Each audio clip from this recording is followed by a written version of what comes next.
Hey guys, what's up everyone? Welcome back to the channel. This is Shivam Dwivedi and you are watching Economics Easy है। दोस्तों जैसा कि आज हम जानते हैं chapter number 17 tax structure in India को आज हम कंटिन्यू करने के लिए जा रहे हैं। हमने अपनी बेसिक चीजें पूरी अपनी पीछे क्लासेस के अंदर देख ली। दोस्तों मेक श्योर आप हमारी पीछे की वीडियोस देख चुके होंगे तो ही आज की क्लास आपको समझ आएगी। बिकॉज रीजन है क्योंकि हर क्लास बड़ी लिंकिंग चैन के हिसाब से चलती है, इसलिए मेक श्योर प्लीज आप चीजों को देखते हुए चलना सीक्वेंस के अंदर, ठीक है। चलो आज हम बात करने वाले हैं हेड्स ऑफ इनकम के बारे में कि हेड्स ऑफ इनकम क्या होती है। चलो इस चीज को समझने के लिए पहले आप मेरी एक लाइन को समझना। अभी मैंने ये सेक्शन वगैरह लिखा हुआ है, अभी इग्नोर मारो, अभी एक चीज मैं लिख रहा हूं उसको सुनो। देखो अ पर्सन, मैं लिख रहा हूं, इस पॉइंट को ध्यान से समझाऊंगा क्योंकि इस एक लाइन में बहुत बड़ी डेफिनेशन छुपी हुई है। मतलब पूरा आधा घंटा मुझे एक लाइन समझाने में लग जाएगा।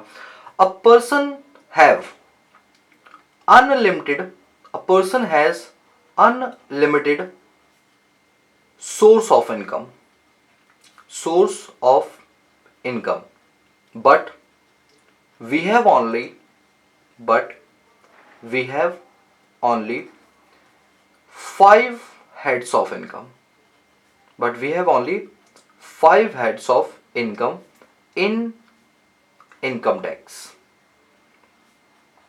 क्या बोल रहे हैं कि हर एक इंसान के पास सोर्स ऑफ इनकम तो बहुत सारे होते हैं लेकिन उसके पास सिर्फ हेड्स ऑफ इनकम 5 ही होते हैं।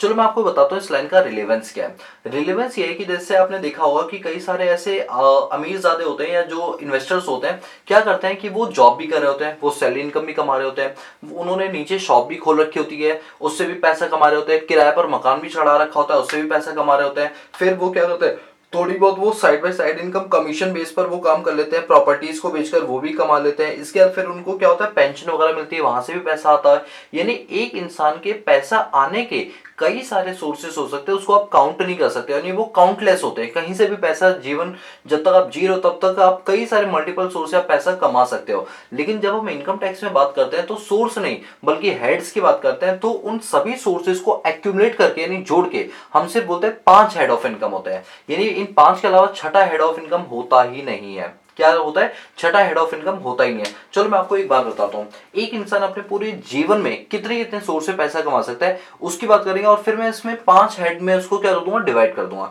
चलो स्टार्ट करते हैं। सबसे पहले मैं हेड बात करता हूं अपने पास इनकम अंडर, ये यूएच का मतलब होता है अंडर द हेड, ठीक है, ये शॉर्ट फॉर्म लिख रहा हूं मैं।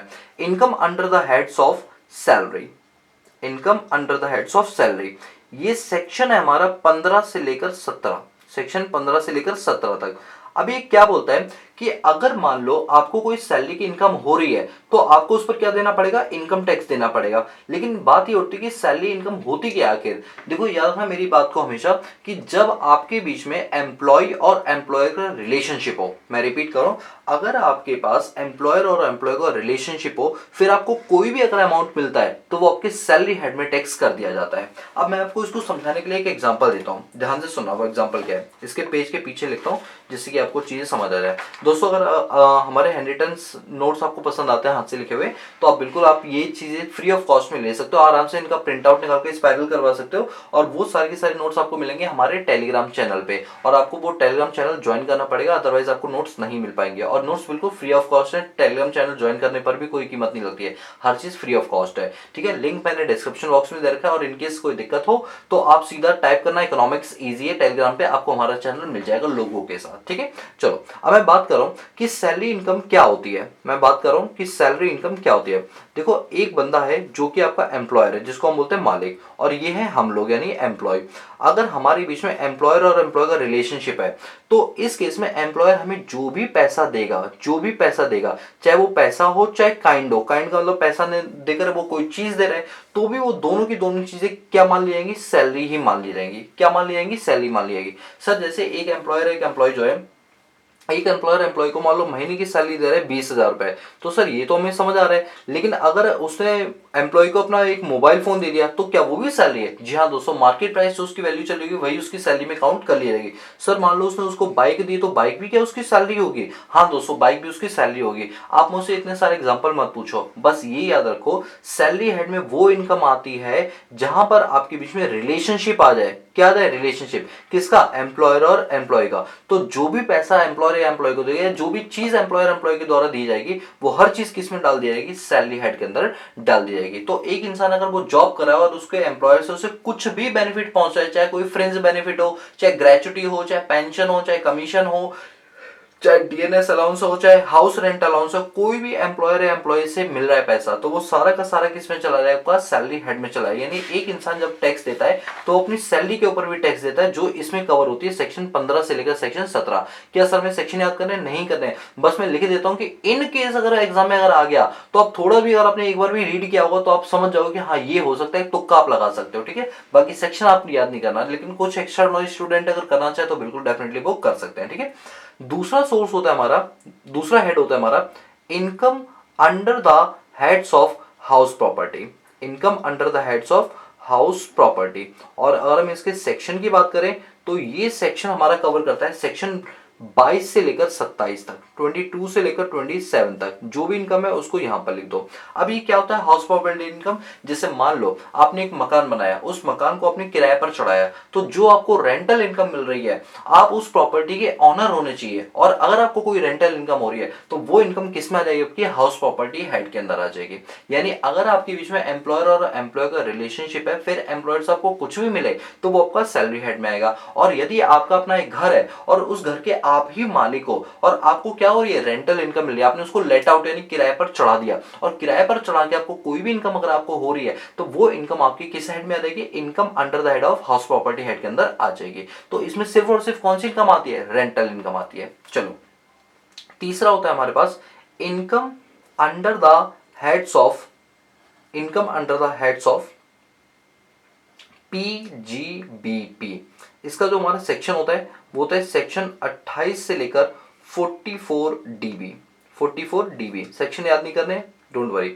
पीजीबीपी का मतलब होता है profit and gains from business and profession. जैसे आप जानते हो कि अभी मैं क्लास लेने के बाद नीचे मेरी ना एक पनवाड़ी की दुकान है, पान की दुकान है, जिसपे मैं चूना लगाता हूँ। अरे भाई वो वाला चूना नहीं, फिर वही बात बोल रहे हो, चूना अरे पान के ऊपर नहीं, वो कत्था वगैरह लगा के चूना लगाते हैं, ठीक है। और इसका फिर यूं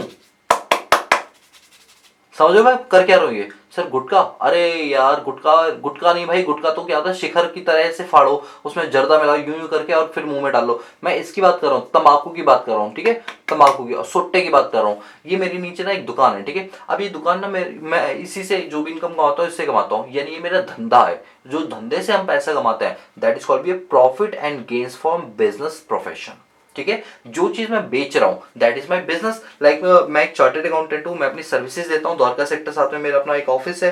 तो अब जो वहां पर मैं अपनी सर्विसेज दे रहा हूं वो सर्विसेज क्या है, मेरे लिए प्रोफेशन है। और दोनों ही टाइप की इनकम मेरी क्या है, धंधे की इनकम है, चाहे वो मेरी सर्विस से हो रही हो चाहे वो दुकान से हो रही हो। दोनों की इनकम को किस में डालते हैं, पीजीबीपी में डालते हैं, profit and gains from business and profession. कि आपको बिजनेस से या अपने प्रोफेशन से जो भी आपको इनकम हो रही है वो सिर्फ इस हेड में डाली जाएगी और किसी हेड में नहीं डाली जाएगी। तो आपने एक चीज नोटिस की कि आप कोई भी इनकम कमाओ इन्हीं हेड के अंदर वो इनकम आएगी। जैसे अगर आपको एम्प्लॉयर से ग्रेजुटी मिली तो भी सैलरी में आएगी, एम्प्लॉयर से एचआरए मिला, हाउस रेंट अलाउंस मिला तो भी सैलरी में आएगा, एम्प्लॉयर से आपको बंगला मिला वो भी सैलरी में आएगा, दिवाली पे बोनस मिला वो भी सैलरी में आएगा, दिवाली में कप प्लेट मिली वो भी सैलरी में आएगी। यानी जो भी एम्प्लॉयर से मिलेगा वो सब किस में कवर कर दिया जाएगा, आपका सैलरी में कवर कर दिया जाएगा।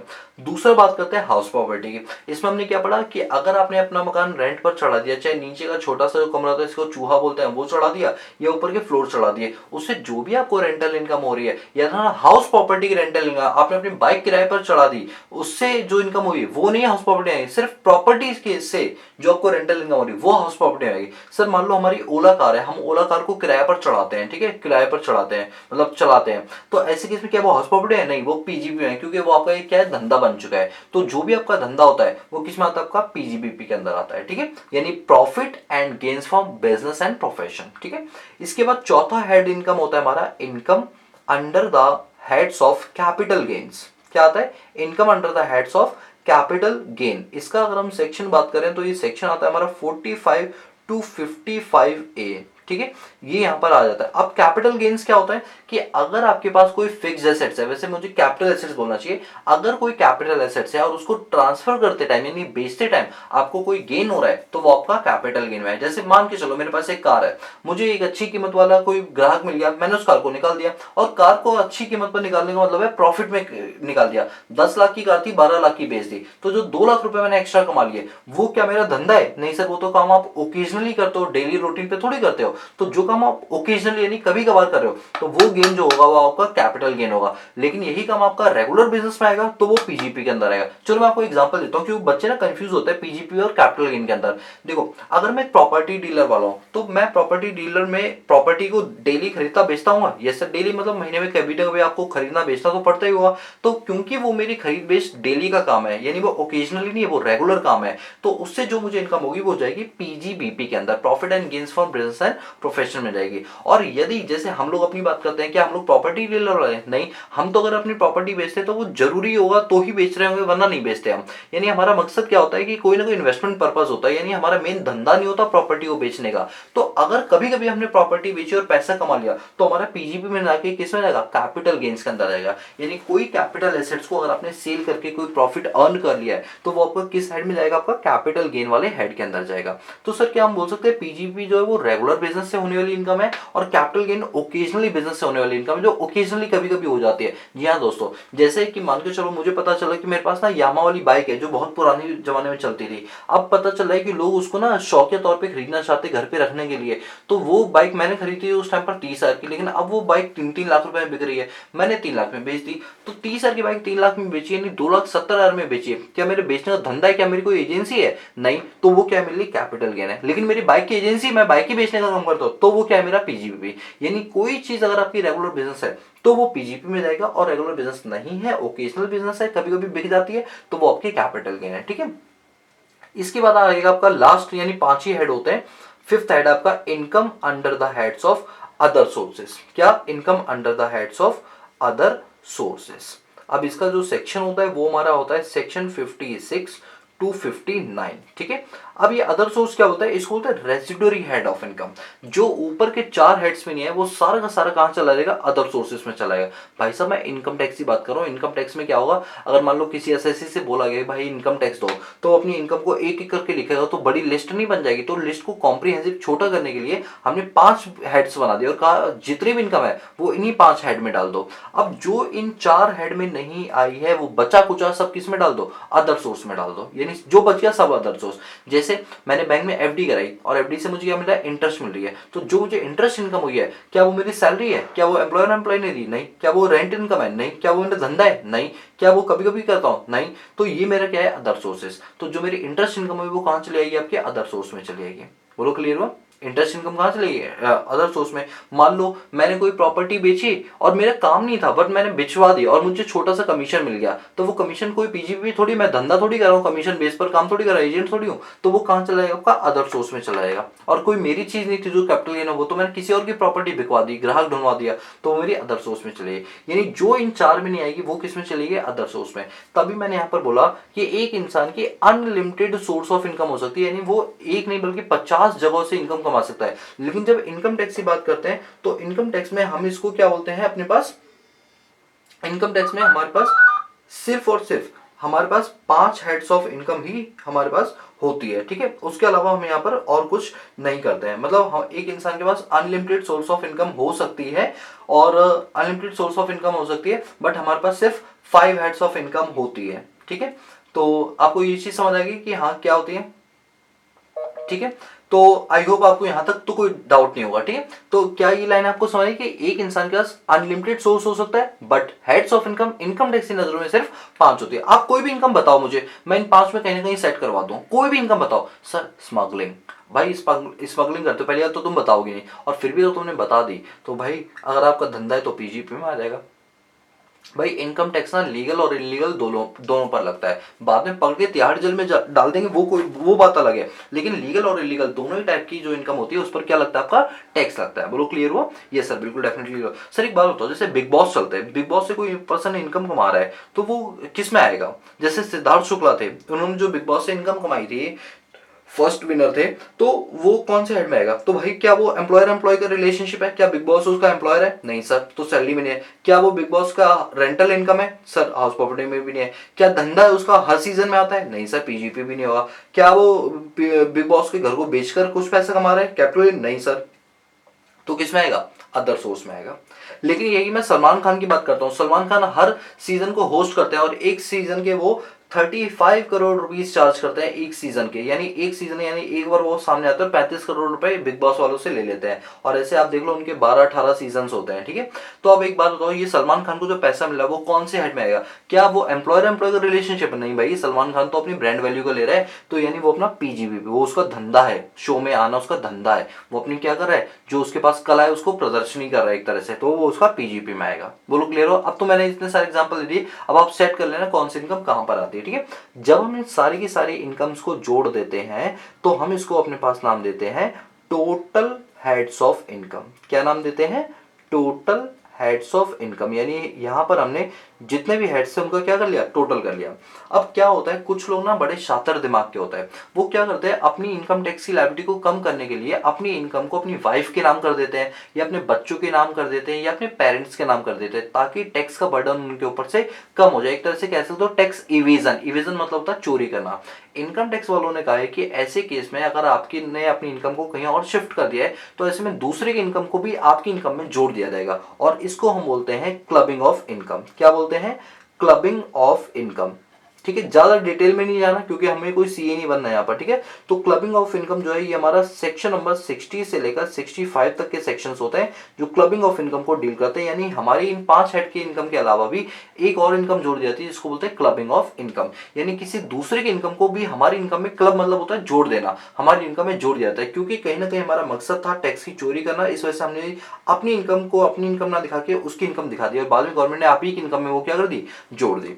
इसके बाद होता है माइनस करते हैं set of and carried forward. Set of and carried forward of losses, कि हो सकता है पिछले किसी सेशन में आपको हाउस प्रॉपर्टी से लॉस हो गया, पीजीबीपी से लॉस हो गया, तो वो हम आपको माइनस कराने का मौका देते हैं। ये हमारा सेक्शन होता है 70 से लेकर सेक्शन 80 तक, ठीक है। सर 65 से 70 के बीच के सेक्शन कहां गए? वो नहीं है, ठीक है, वो हम यहाँ पर क्या कर देंगे? माइनस कर देंगे।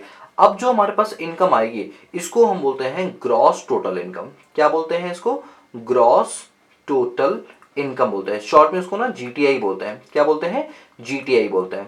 अब क्या होता है, गवर्नमेंट कहती है कि आपकी ये जो इनकम है इस पर आपको क्या देना पड़ेगा? टैक्स देना पड़ेगा। अच्छा एक बात बताओ, अगर हम एक रैशनल कंज्यूमर के हिसाब से बात करें तो हर एक कंज्यूमर क्या चाहेगा कि उसका जीटीआई कम से कम आए, क्योंकि ऑन पेपर अगर हमारी इनकम कम आएगी तो टैक्स भी तो कम देना पड़ेगा ना। आप देखो, अगर आप स्लैब रेट से दे रहे हो तो भी आपका टैक्स कम बनेगा, फ्लैट रेट से दे रहे हो तो भी टैक्स कम बनेगा। यानी हर व्यक्ति की इंटेंशन होती है जीटीआई को कम करवाना, क्योंकि जितनी कम होगी ना जीटीआई, भाई पेपर में तो कम हो रही है, रियलिटी में थोड़ी कम हो रही है, तो जीटीआई जितनी कम होगी उतना टैक्स आपको कम देना पड़ेगा। तो गवर्नमेंट ने कहा कोई बात नहीं, हम आपकी दर्द को समझते हैं, हम क्या होता है आपकी इनकम में से कुछ इनकम माइनस करवा देते हैं, जिसको बोलते हैं डिडक्शंस। यानी गवर्नमेंट कह रहा है हम आपकी इनकम से कुछ डिडक्शंस, कुछ छूट आपको दे देते हैं, यानी आपकी इनकम को कुछ हद तक कम कर देते हैं।